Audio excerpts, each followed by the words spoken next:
Sede, pois, irmãos, pacientes até a vinda do Senhor.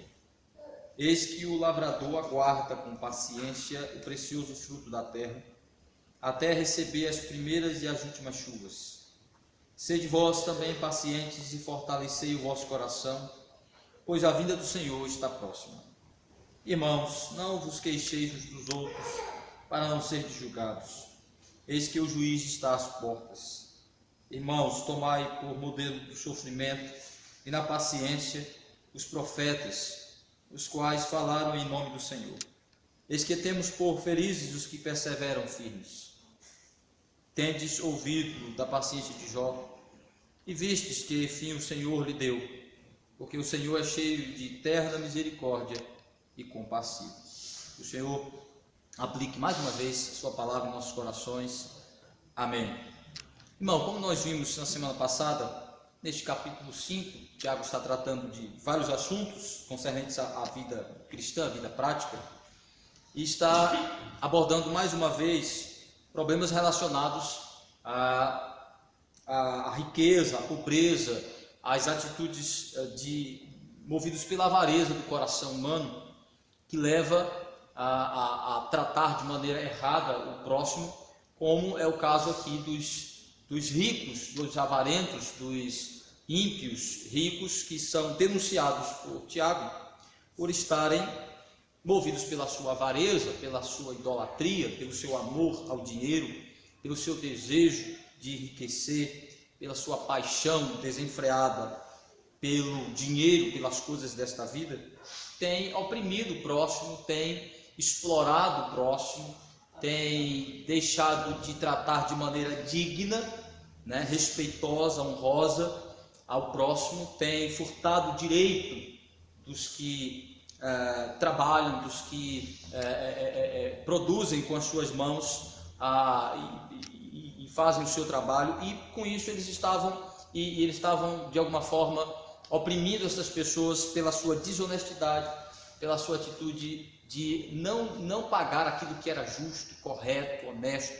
E Tiago diz então que dentre estes pobres oprimidos estavam alguns cristãos, alguns servos de Deus, a quem Tiago dirige a sua palavra diretamente, dizendo que eles estejam certos que o juízo de Deus está para vir sobre aqueles opressores, sobre aqueles maus, sobre aqueles perversos.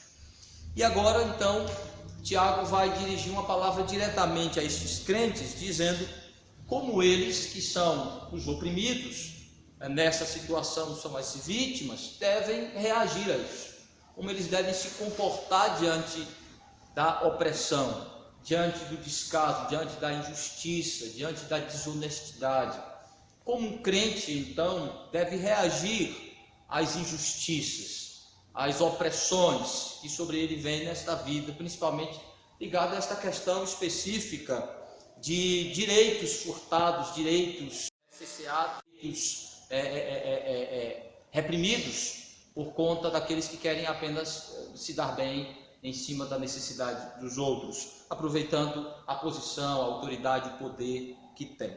Então, de alguma forma, Tiago deixa para nós um exemplo de como devemos reagir diante das opressões, e aqui especificamente daquelas ligadas à exploração material, financeira, ligada ao trabalho.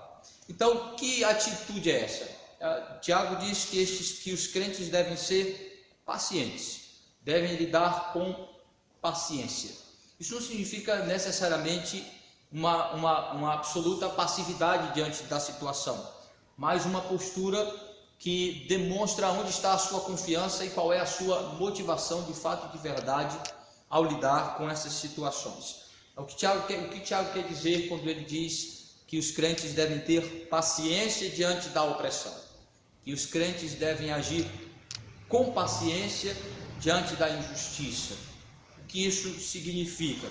Então essa é a ideia máxima, esse é o sentido maior de Tiago nesta orientação. Ele quer que os crentes procedam de maneira paciente, sejam pacientes diante da opressão, diante da injustiça.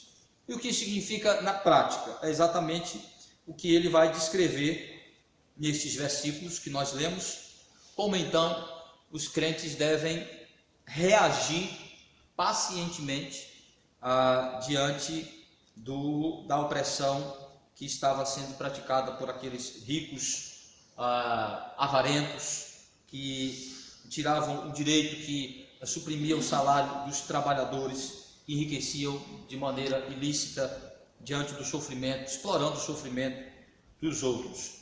Então, que atitude é essa de paciência? O que significa isso? Então, vamos pensar a respeito desta instrução de Tiago, de que os cristãos devem reagir de maneira paciente diante da opressão.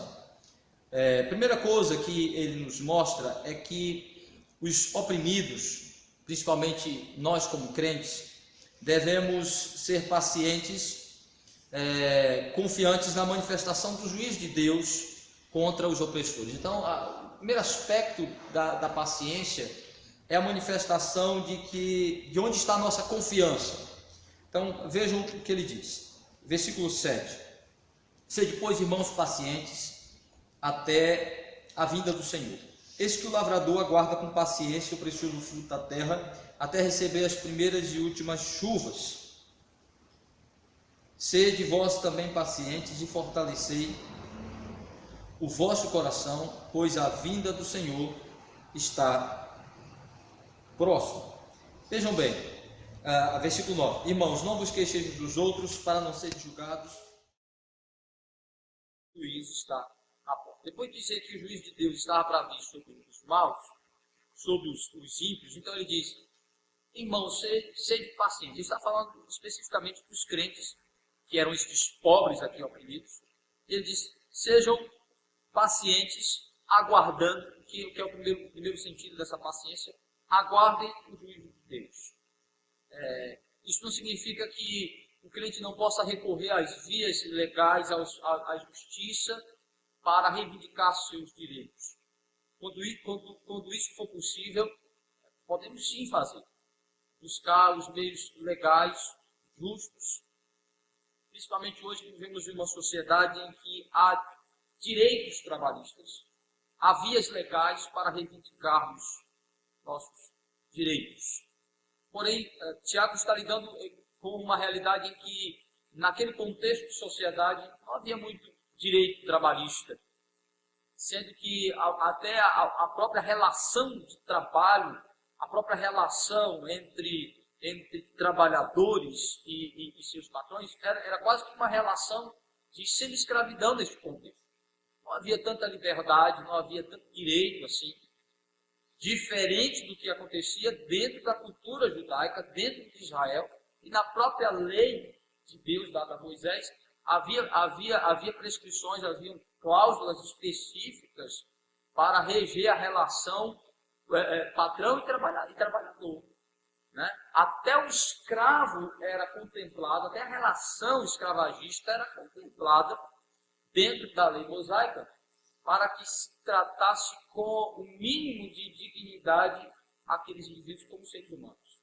Então, fora deste contexto de Israel, fora desta realidade da lei mosaica, o contexto do mundo era de opressão, de injustiça,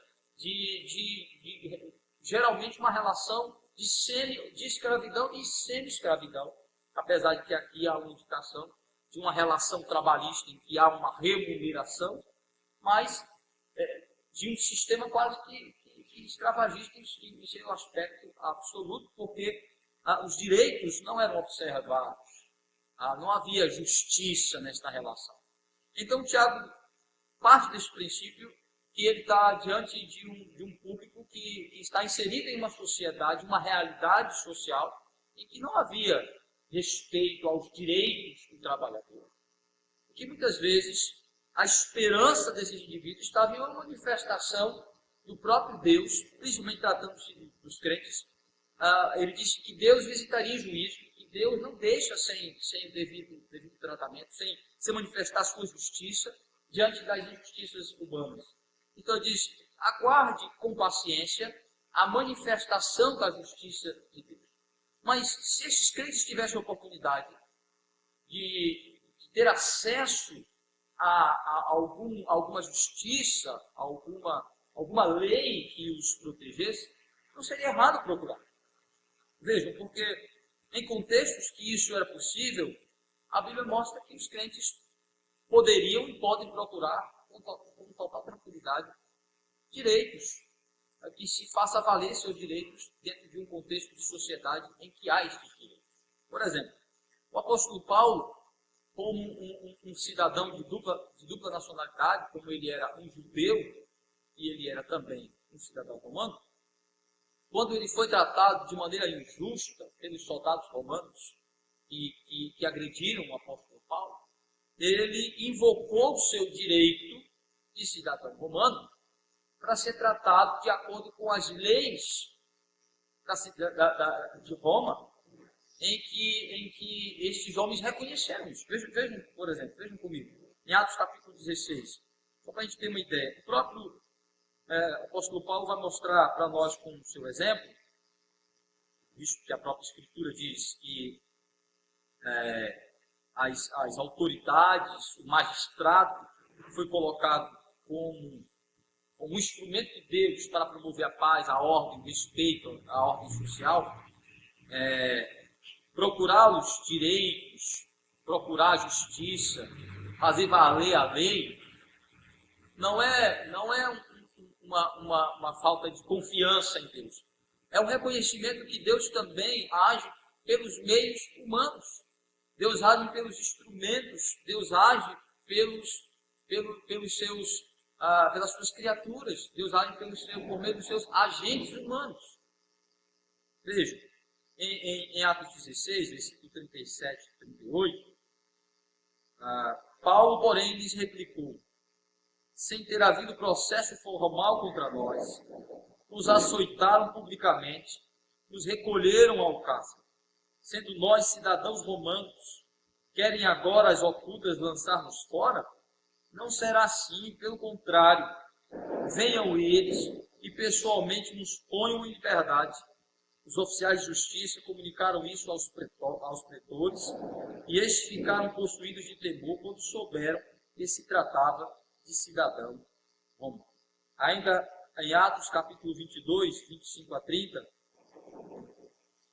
em um outro episódio envolvendo o apóstolo Paulo, em que ele reivindica também tratamento justo, capítulo 22, versículo 25. Quando o estavam amarrando em correias, disse Paulo ao centurião presente: se vos há porventura lícito açoitar um cidadão romano, se está condenado. Ouvindo isto, o centurião procurou o comandante e lhe disse: o que estás para fazer? Porque este homem é cidadão romano. Vindo o comandante, perguntou a Paulo: diz-nos, és tu romano? Ele disse: sou. Respondeu-lhe o comandante: a mim me custou grande soma de dinheiro este título de cidadão. Disse Paulo: pois eu tenho por direito de nascimento. Imediatamente se afastaram os que estavam para inquirir com açoite. O próprio comandante sentiu-se receoso quando soube que Paulo era romano, porque o mandara matar. No dia seguinte, querendo certificar-se dos motivos por que vinha sendo acusado pelos judeus, soltou e ordenou que se reunissem os principais sacerdotes, todo o sinédrio, mandando trazer Paulo, apresentou-o perante eles. Então, em outra ocasião, Paulo até pediu que ele fosse extraditado, levado para Roma, para ser julgado diretamente por César. Então, o que a gente percebe aqui é que Paulo, com muita tranquilidade, reivindica ser tratado de acordo com a lei romana, de que ele questiona o tratamento em que ele recebeu, porque foi injusto, não foi devidamente julgado, foi tratado com hostilidade, com injustiça, e ele reivindica que seja tratado segundo a lei. Então ele procura seus direitos de cidadão romano, procura valer. Não só esse exemplo de Paulo, nós temos vários outros exemplos e vários textos claros para mostrar que não há dificuldade do crente procurar a justiça humana, as leis do seu país, as leis que regem a sociedade em que ele está inserido, para buscar proteção, justiça e o tratamento correto. Porém, muitas vezes, essa justiça não será justa. Muitas vezes, essas leis não serão aplicadas. E, em muitos contextos, elas nem existirão. Mas mesmo quando elas existirem, mesmo que nós tenhamos leis, direitos para recorrer, saibamos esta ideia de Tiago, que mesmo que naquele contexto não tivesse, mas se tivesse, independente de ter ou não, a instrução de Tiago é que o crente, ainda que esteja procurando os seus direitos, ainda que tenha leis de justiça humana, sua atitude, sua reação diante de qualquer situação de opressão, deve ser a de que ele confia primeiramente em Deus. De que ele é regido primariamente por uma motivação que está ligada ao seu temor a Deus, à sua fé. Então ele diz, independente do que os homens façam, saiba que você serve a um Deus que é justo. Então esta justiça divina pode se manifestar pelos instrumentos humanos ou a parte deles. O que o crente deve demonstrar é total tranquilidade diante da certeza de que as injustiças praticadas contra ele não ficarão impunes, quer seja agora, quer futuramente. É essa a ideia de Tiago. O que é reagir pacientemente? É reagir com uma consciência, com uma tranquilidade de que temos o justo juiz a nosso favor, do nosso lado. Temos a certeza de que Deus é o maior dono da nossa causa. O maior responsável por nós é o Senhor. Então, demonstrar a tranquilidade de que nós sabemos em que confiar. Ainda que eu esteja lidando com as questões humanas, ainda que eu esteja lidando com as leis e a justiça humana, a minha postura deve ser em quem espera e confia em Deus. Então, tendo essa consciência, eu não me desesperarei se a justiça humana falhar. Eu não me desesperarei se não houver lei e justiça humana para me defender.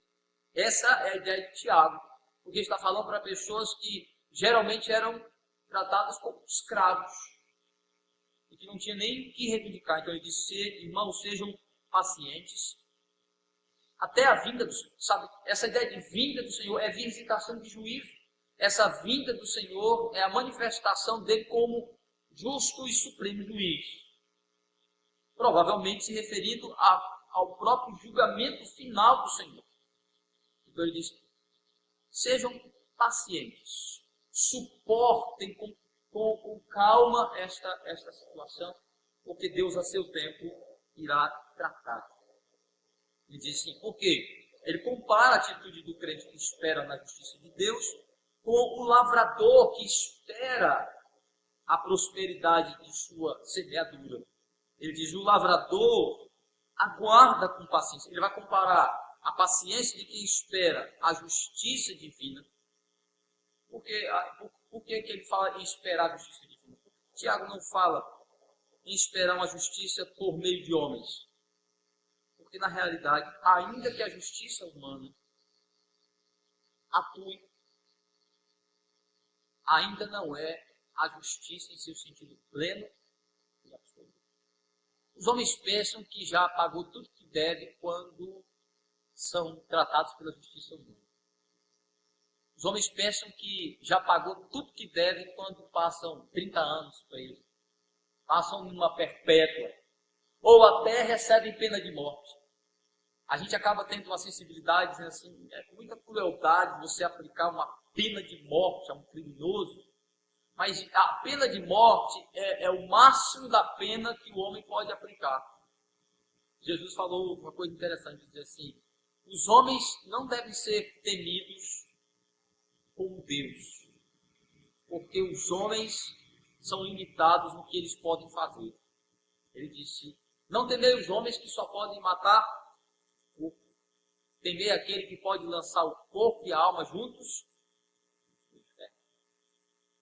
Então, os homens pensam que aquilo, quando a justiça humana é o máximo que os homens podem fazer. A justiça humana ela é limitada. Então, o máximo de pena que a justiça pode aplicar é morte. Ou uma tortura por um tempo. Mas isso ainda não paga o pecado. Não é o que o indivíduo merece de fato e de verdade em seu sentido pleno. Ainda mais para pagar. As pessoas olham e dizem assim, fulano sofre tanto, acho que já pagou tudo que tinha que pagar nessa vida por todos os mais. É só o começo. É só o princípio das dores. Então o Tiago diz, aguarde pacientemente, como um lavrador aguarda o fruto de seu trabalho. Ou seja, ele planta a semente e espera que aquela semente produza frutos. Então, ele só pode ir até determinado ponto. O lavrador só pode plantar e regar. Agora, e colher. Mas ele não tem poder, controle sobre a produção. Ele não tem controle sobre o fruto. Ele não tem poder para fazer o fruto acontecer. Então, ele está dizendo que nós esperemos o tempo de Deus para que o mal receba a punição que merece. Toda a punição que o mal recebe aqui ainda não é o pleno pagamento, a plena justiça. Ela é temporária, parcial. Quem de fato vai punir o mal, quem de fato vai exigir pagamento, vai vingar de maneira justa o mal, é Deus. Ele é o vingador, o justo por isso. Então ele diz, aguarde pacientemente o dia em que Deus dará a justa paga aos maus. Então todos os nossos opressores, todos os nossos inimigos, todos os nossos perseguidores, todos aqueles que não pagam nessa vida, começam a receber algum tipo de retribuição, mas não ainda a pena que de fato merecem. Por isso o Tiago diz, aguardem pacientemente o dia que o Senhor irá retribuir aos maus aquilo que de fato merece. Então ele diz, versículo 8, sede vós também pacientes e fortaleça o seu coração nisso. Então renove sua esperança, sua confiança na certeza de que Deus é o verdadeiro vingador.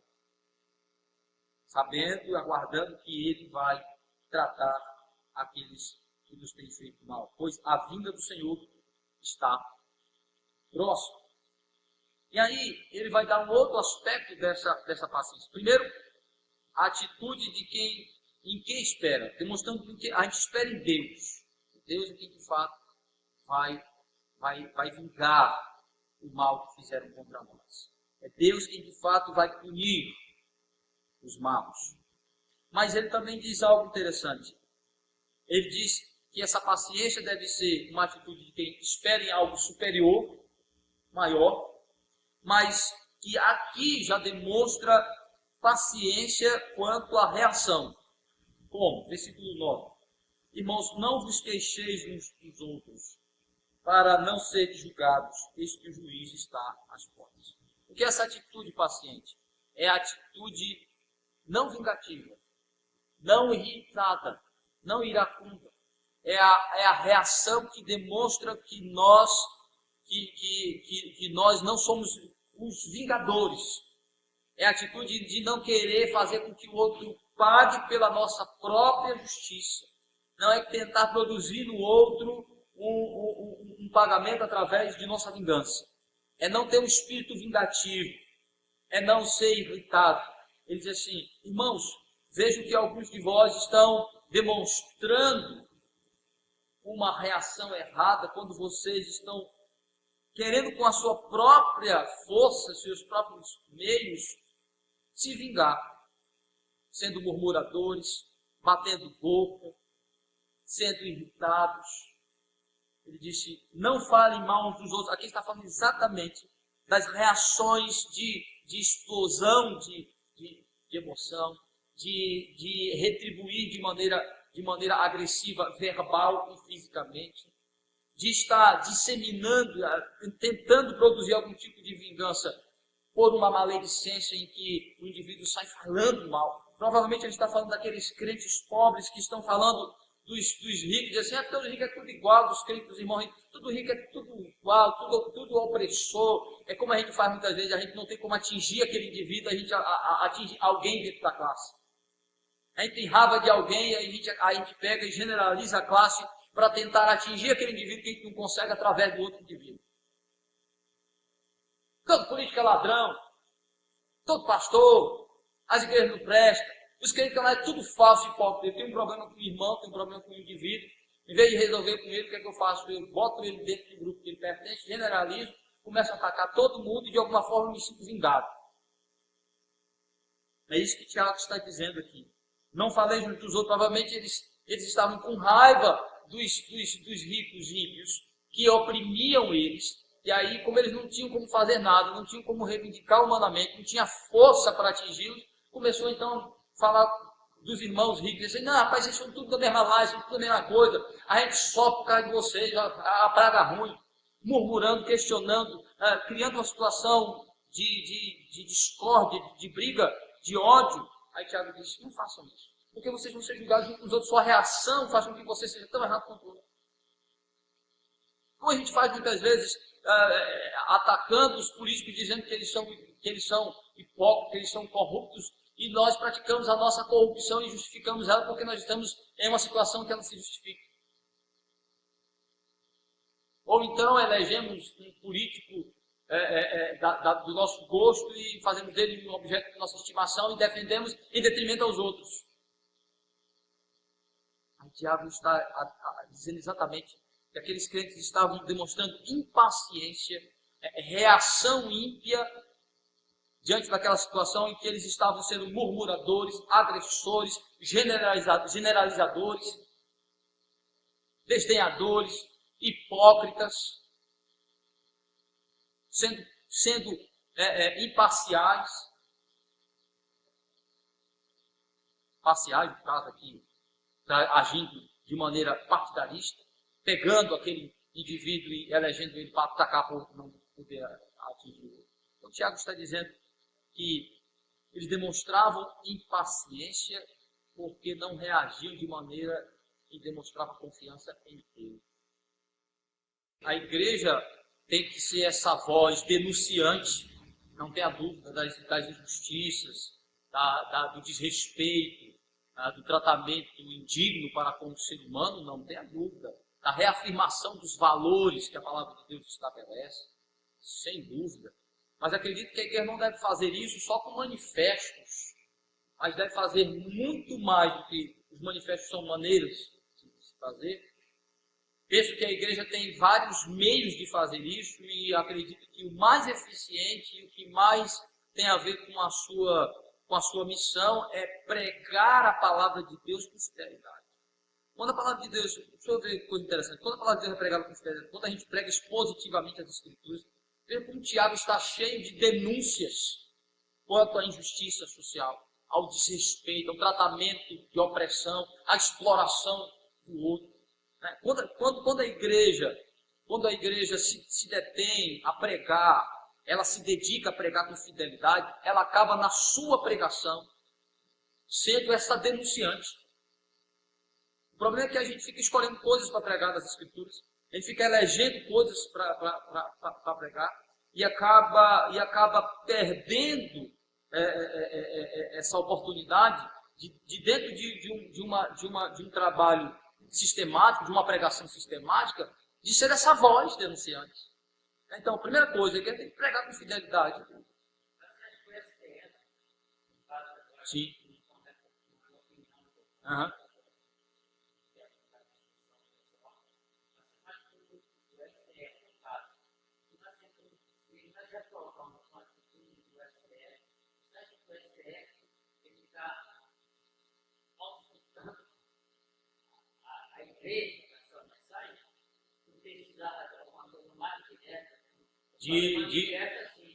Eu penso que a igreja poderia fazer, o Supremo Conselho poderia fazer uma nota e não da igreja.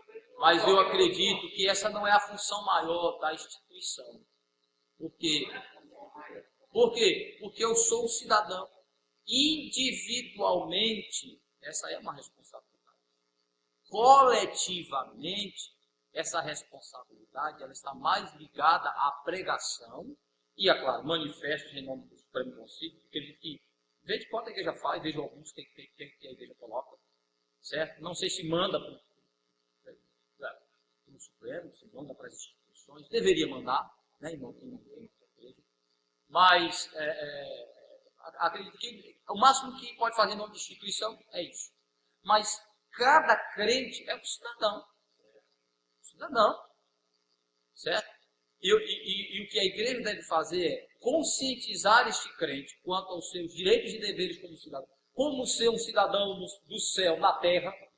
Como agir corretamente. Eu acho que o grande papel que a igreja exerce aí é preparar bem cada indivíduo inserido em seu contexto, em seu gozo, em sua comunidade, de como ele ser um cidadão que faz a diferença.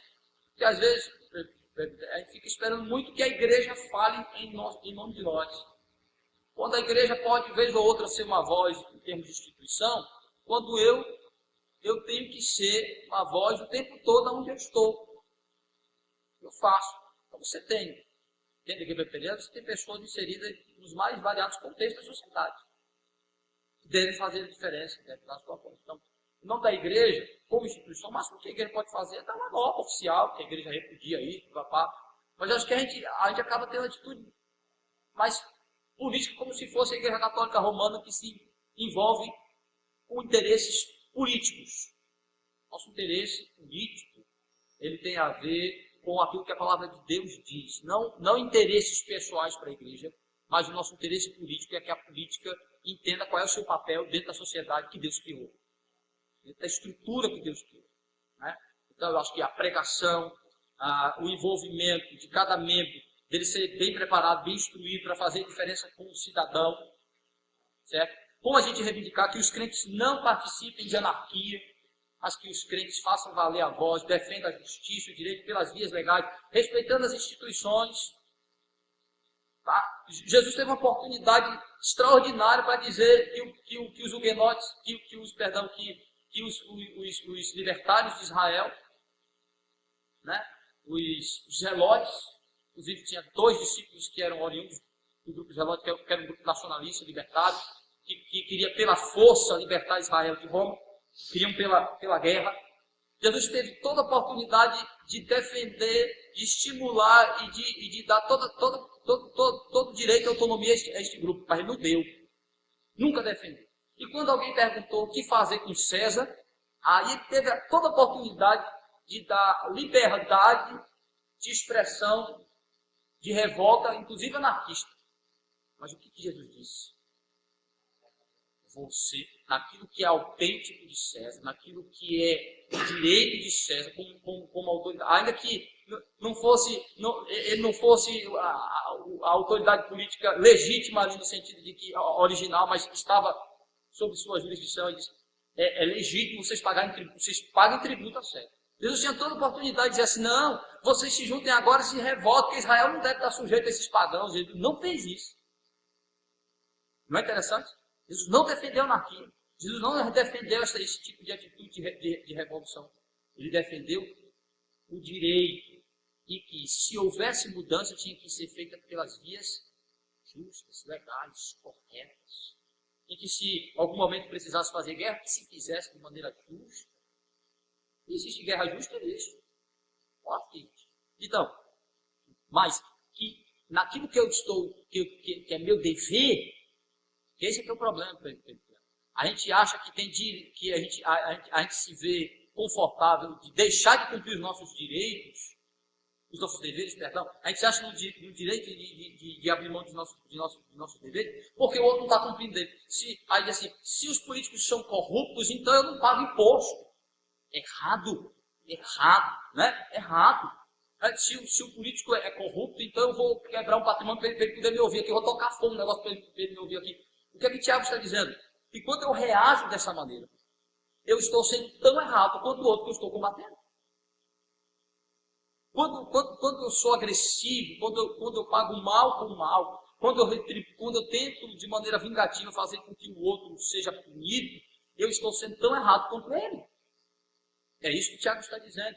Então, para reivindicar os meus direitos, eu não posso transgredir os meus deveres, abrir mão dos meus deveres. E ainda que fazendo o que é certo, o outro não mude e não me trate com justiça, eu tenho que permanecer fazendo o que é certo por causa de Deus. É isso que ela está dizendo, por causa dele, porque quem vai me retribuir é Deus. Pronto, eu reivindico, vou lá, como Paulo disse, por que vocês estão me batendo? Por que vocês estão fazendo isso comigo? Mas Paulo não reagiu de maneira agressiva como eles. Paulo não retribuiu o mal. Paulo não os ofendeu, não xingou, não tocou fogo na cadeia. Quando estava preso, o que foi que os apóstolos fizeram? Cantaram. Quem derrubou a prisão foi Deus. Mas eles estavam lá cantando, não tocaram fogo, não reuniram os outros, não fizeram motim, não. Cantaram, pregaram, ficaram ali influenciando. E quando tiveram a oportunidade de fazer motim, o que foi que eles fizeram? O carcereiro todo se tremendo lá com medo, eles disseram, não, fica tranquilo, porque está todo mundo aqui. Olha que coisa interessante. Mas sendo que foi preso injustamente, foi preso porque estava pregando o evangelho. Mas quando eles tiveram que reagir, quando eles tiveram que agir, eles fizeram o que era certo.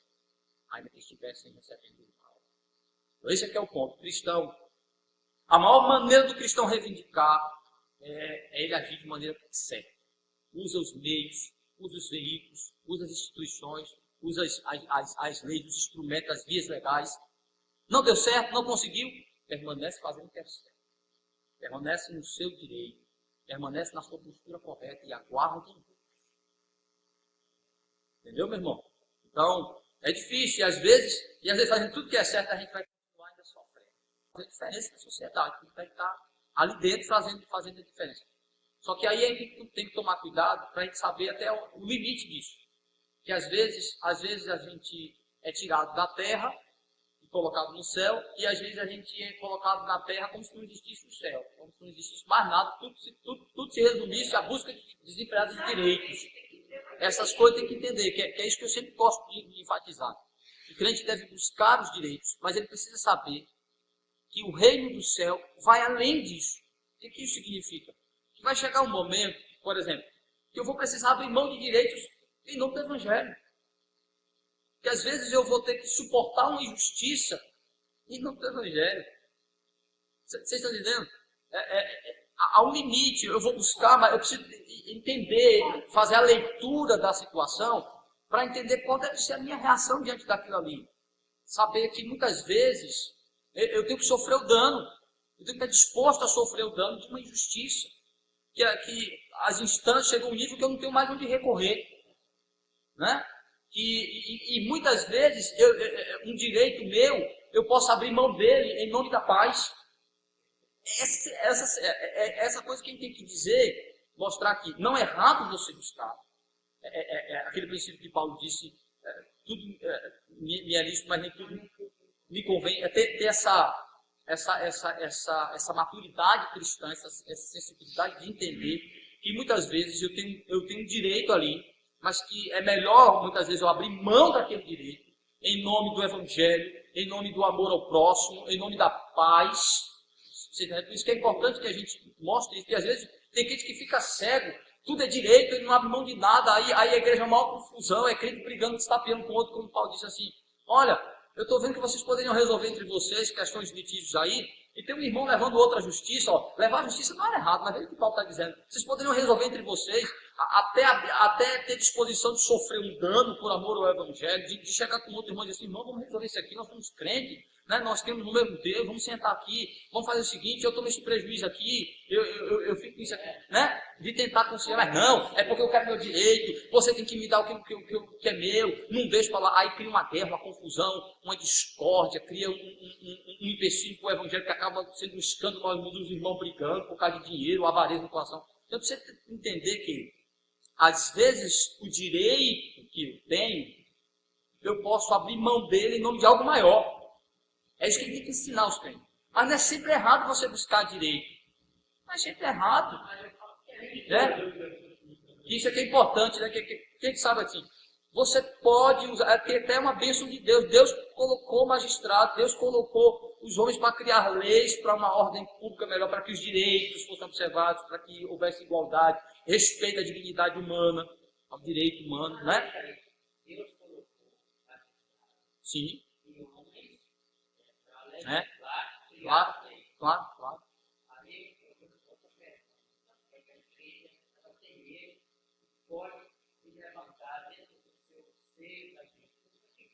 Sim. Eu acho que talvez não tenha uma pessoa que tenha levantado com essa característica específica. Eu não acredito que a guerra tenha medo, eu acredito que o contexto, a circunstância, a maneira como a nossa política é feita, uma série de circunstâncias, que pessoas que tenham coragem para fazer isso, talvez não tenhamos no nosso meio, que dispõem com essa habilidade, com alguém que Deus tenha levantado para essa, né?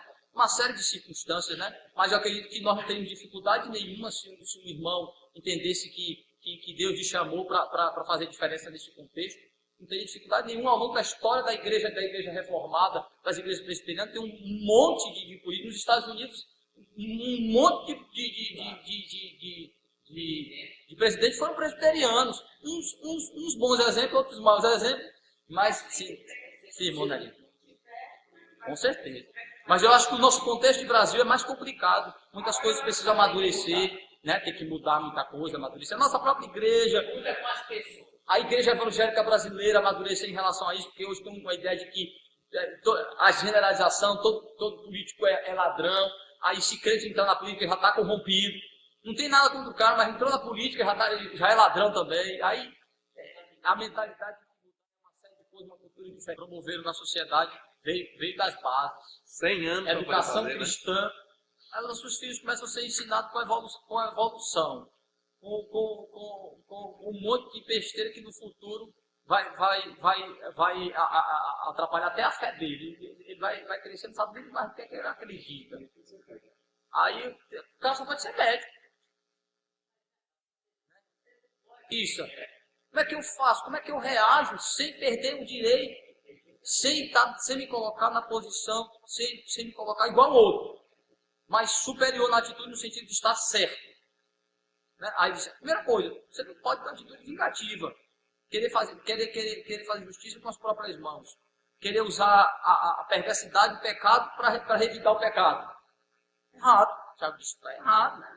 Tiago disse, vocês ficam falando mal dos outros, vocês deveriam ir lá buscar o seu direito, vai lá falar com ele. Você tem um problema com o seu patrão, ele diz assim, vai lá e senta com ele e resolve lá com ele. Se manifeste pelas vias corretas, pelo meio correto. Igual aí tem um problema com o irmão, né? A gente fala com todo mundo, menos com o irmão. Aí Tiago diz, está errado. Isso é maledicência. Fica fofocando, falando com todo mundo. Você não está resolvendo o problema, está criando outro. Eu disse, não, mas não tem que falar assim, mas tem que falar com quem precisa falar. Essa é a questão, né? Aí que ele precisa dirigir sua voz a esses indivíduos, chegar e falar. E também a igreja, infelizmente, meus irmãos, nós vemos um contexto de igreja evangélica brasileira que não preza pelo estudo. Infelizmente, nós estamos começando a ver isso aí hoje, por exemplo. Nós estamos estudando aqui sobre filosofia. Quantos querem que vêm de estudar? Que é isso aí, cosmovisão. Entender que a fé cristã é relevante para todas as áreas da vida, que a gente tem que se preparar para fazer diferença em todas as áreas da vida. Quando a gente chegar na política, a gente entender que tem um pressuposto, um princípio cristão por trás daquela atividade. Que eu tenho que fazer a diferença sendo movido pelos princípios cristãos. Certo? E isso é que é a questão. O crente chega lá, ele pega a fé e coloca do lado, a fé dele, coloca do lado. Não, aqui é outra história. Aqui eu tenho que ir de acordo com a visão humana, com as coisas humanas, com os instrumentos humanos. Isso aqui é sociedade, isso aqui não tem nada a ver com fé. Mas por que? Tinha que ser porque essa é uma visão calvinista de mundo. Porque as outras visões dizem, não, separa a igreja de sociedade no aspecto absoluto. Né? Que diz, não, o que você aprende lá na igreja não tem nada a ver com isso aqui. Isso aqui é outra coisa. Lá é só uma questão religiosa, é de fé. Os reformadores dizem, não, de maneira nenhuma. Certo? É isso que eu estou dizendo. Infelizmente, a maioria dos nossos evangélicos no Brasil são anti-intelectualistas, eles não gostam de estudar, não vê a relevância da fé para a questão da vida prática, se aprofundar nesses assuntos. Então, o que acontece? Chega lá, muitas vezes, despreparado para essa questão. Despreparado para fazer a diferença nesse sentido. Claro, salvaguardando um caso ou outro, né? Um exemplo. Mas, em sua maioria, essa é a realidade. Hoje, essa questão está sendo discutida muito mais pela influência que o calvinismo está tendo no Brasil. É verdade que a teologia calvinista está trazendo para o Brasil, entendendo que nós temos, que nós devemos debater isso, e temos condições de debater isso, mostrando que, na realidade, a fé é relevante para todas as áreas da vida. Que a teologia é a verdade reguladora para toda a atividade humana. Esse é que é o ponto, certo? Então, mas infelizmente, estamos dentro de um contexto de sociedade que a gente precisa começar a trabalhar das bases. Para que a igreja brasileira tenha influência na sociedade dessa maneira aí, que a gente tenha políticos crentes que agem de maneira correta, né? Em todas as áreas, a gente precisa repensar a questão da formação do crente. Isso não é dúvida. Isso é o ponto. Entendeu? Mas aí o que acontece? O que as igrejas brasileiras, em sua maioria, ainda oferecem? É reunião de libertação, é reunião de prosperidade, um bocado de crente. Mas veja quantos estão aqui assistindo a doutrina, para debater, para pensar. Quantos? Agora, faz aqui um movimento, vai ver quantos estão lá na sessão de descarrego, na campanha de prosperidade, da rosa ungida, da pedra ungida. Assim. Dá uma olhada lá no YouTube, quantos estão inscritos. Pronto. Não tem nem 40. Quantos estão vendo a sequência de nossos estudos? Graças a Deus, está atingindo a quantidade de Deus que quer. Mas pode ver como é que é a nossa realidade hoje. Ninguém quer Todos ouvir. querem sentar para todo. Não gosto de igreja presbiteriana porque é estudo, doutrina, fica debatendo. Exatamente. Essa é a dificuldade. Dentro do próprio preterianismo, dentro da própria igreja presbiteriana do Brasil, que é uma igreja que preza pelo estudo, uma igreja que preza pela doutrina. Mas quantos querem?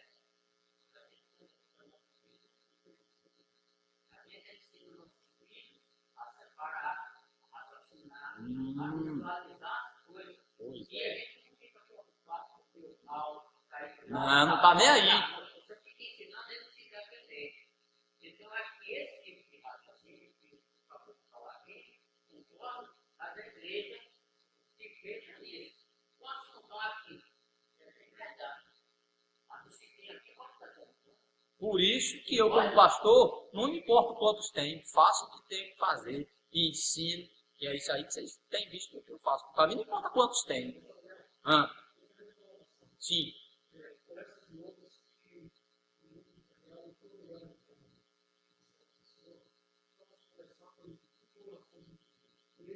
Uhum.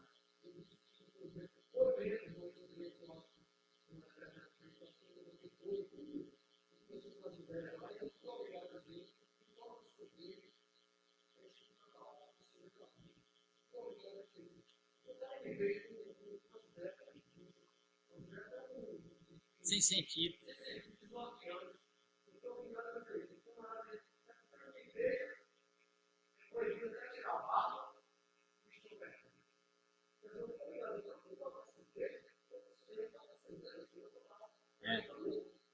É verdade.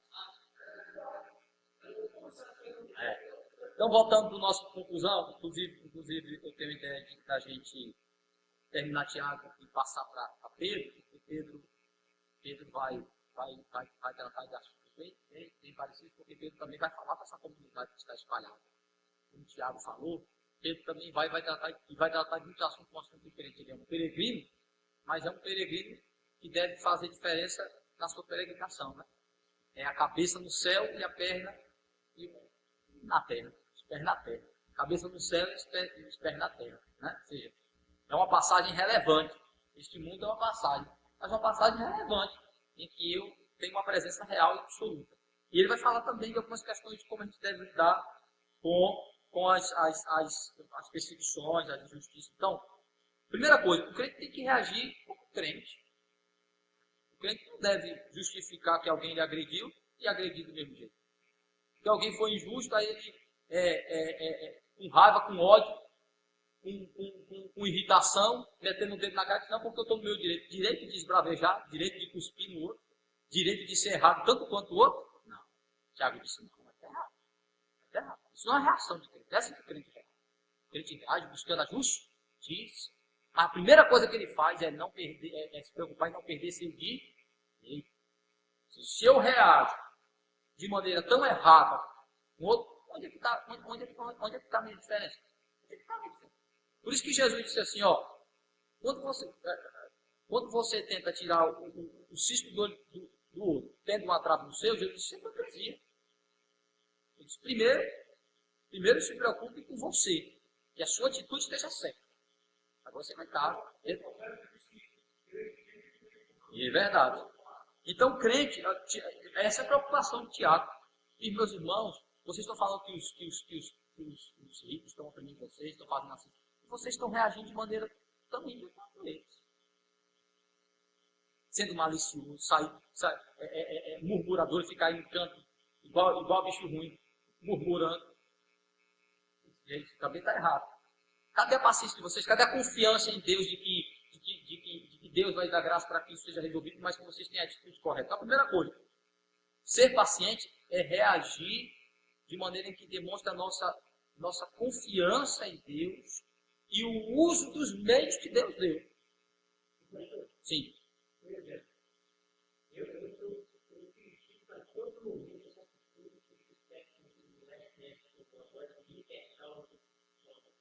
Sim. José Disseu. Não. Não é errado o senhor sentir revoltado porque isso foi feito. Agora, é errado se o senhor ficar simplesmente chegando, rapaz, esse STF só tem não sei o que. Né, que chega para o lado e diz assim, é porque eles são isso, aquilo, outro. Não. Quando eu tiver a oportunidade de emitir a minha opinião sobre aquilo, eu disse, rapaz, eu achei que foi muito errado da parte deles terem feito isso. Mas o fato de eu achar errado não me dá o direito de desrespeitar as instituições, isso é um problema nosso. A gente cai fazendo igual os ímpios faz. Chega, rapaz, às vezes abre o Facebook, é só xingamento. Muitas vezes, conclusão de coisas que nem sabe o que está falando, é porque ouviu que alguém disse, disse, não, fulano é isso, é aquilo outro. Nem sabe. Às vezes, assim, fulano foi indiciado, não disse que era ladrão. Gente, você não pode chamar um indiciado de ladrão. Você está entendendo? Às vezes a gente acaba reproduzindo a maneira dos ímpios reagir. Então, assim, o senhor tem direito de manifestar sua indignação por injustiça desse caso? Sim. Quando alguém tem que perguntar, se eu tiver a oportunidade de dizer, eu achei muito errado o STF ter feito isso, já que ele foi condenado. A gente precisa ter conhecimento, um pouco de conhecimento para saber do que está falando também. Porque a gente sai reproduzindo coisas que a gente não sabe nem o que é. Então, mesmo eu demonstrando minha revolta para com aquilo, eu não posso exceder o meu direito. Eu não tenho o direito de sair xingando o judiciário, de sair botando palavrão nos indivíduos. Entendeu, meu irmão? Posso sim manifestar, e principalmente num ambiente em que minha voz possa ser ouvida.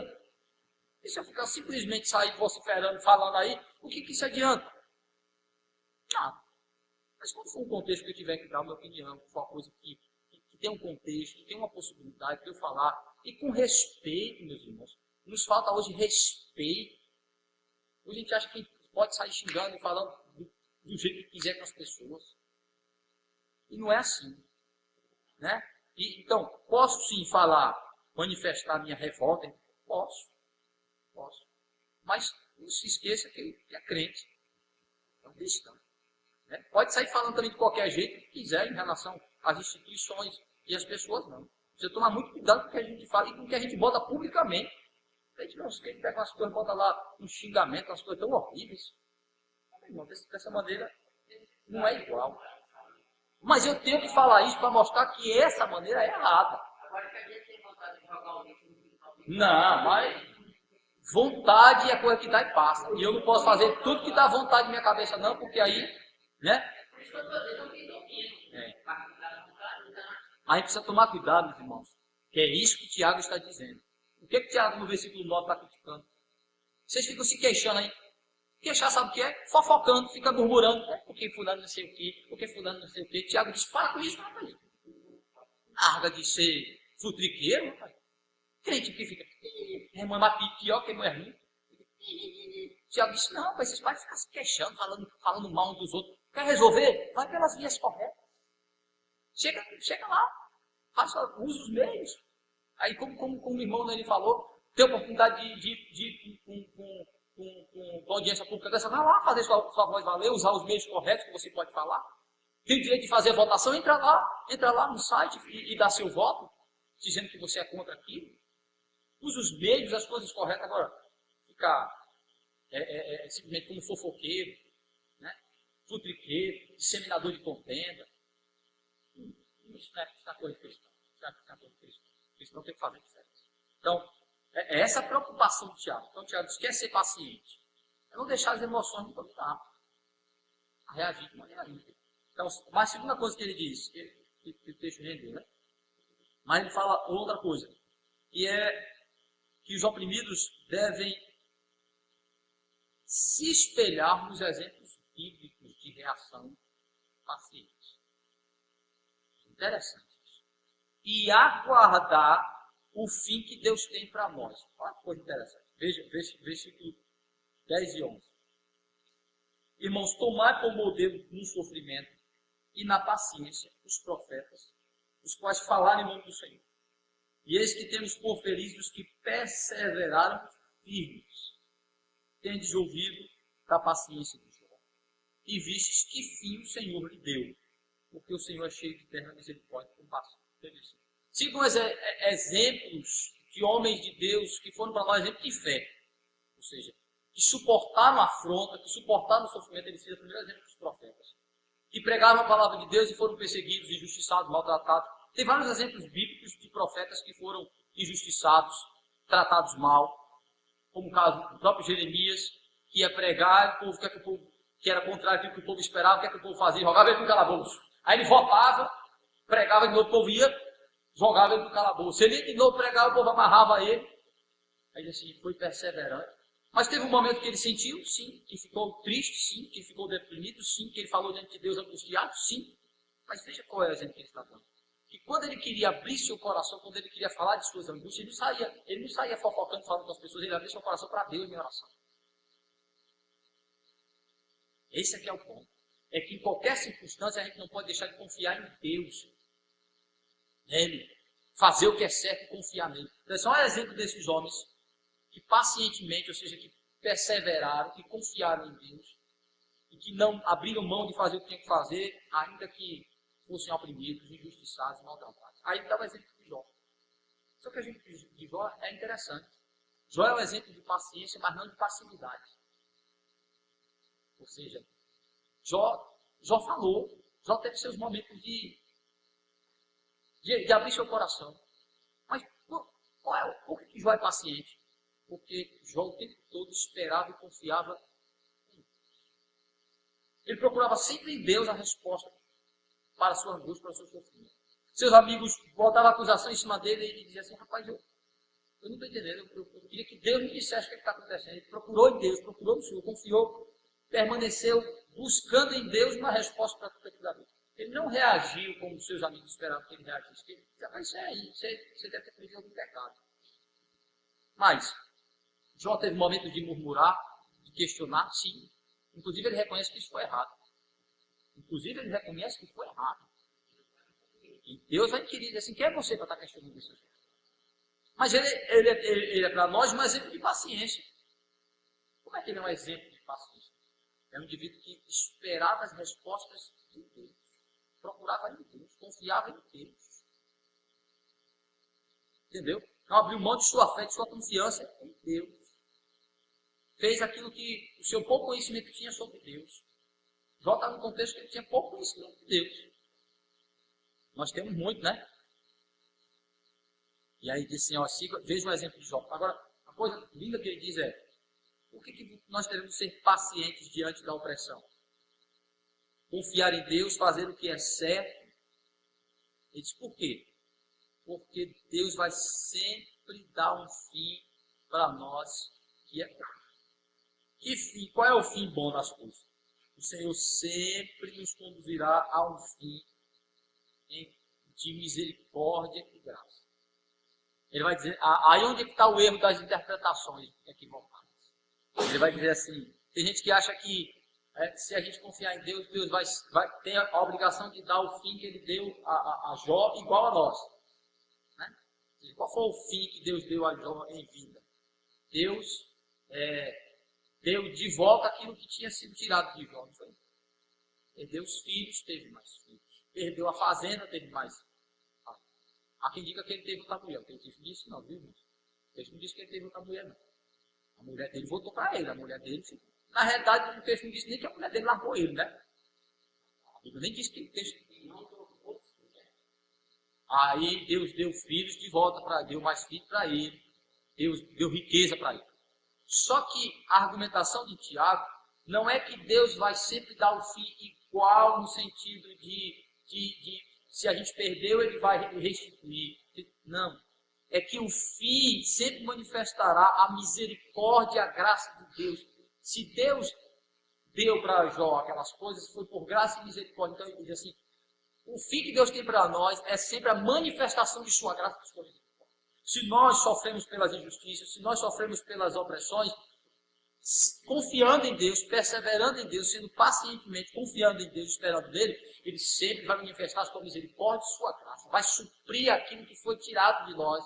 Vai com sua graça nos dar força para suportar qualquer afronta, ainda que nos tirem tudo, a presença da graça e da misericórdia de Deus nos sustentará.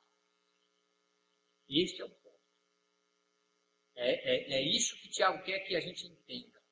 Que os homens não podem tirar aquilo que é mais precioso de nós. Que é a nossa salvação, nossa fé, nossa relação com Deus. A presença graciosa e misericordiosa de Deus. Os homens podem, com a sua injustiça, causar danos terríveis em nós. Mas eles não podem tirar aquilo que é essencial. É isso que Tiago está dizendo.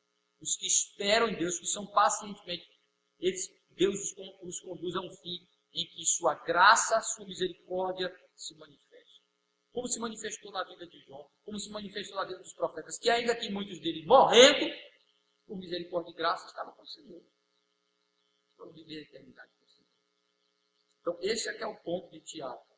É que Deus sempre manifesta a sua misericórdia e sua graça para nos fazer suportar os danos da injustiça e aguardar o momento que a sua justiça se manifestará punidora sobre nós. Restituidora na nossa vida no sentido de alegria, paz, gozo, felicidade, vida plena. E retribuidora para os maus. Então, meus irmãos, nós possamos renovar nossa confiança, nossa paciência, pedindo a Deus que nos ajude a agir com paciência diante das injustiças. Ou seja, entendendo que a nossa confiança está em Deus. Por isso usamos os meios de Deus, usamos os instrumentos de Deus, esperamos em Deus e fazemos o que Ele quer que nós façamos confiado nele, que é justo, gracioso e misericordioso para todos. Que Ele nos abençoe. Amém.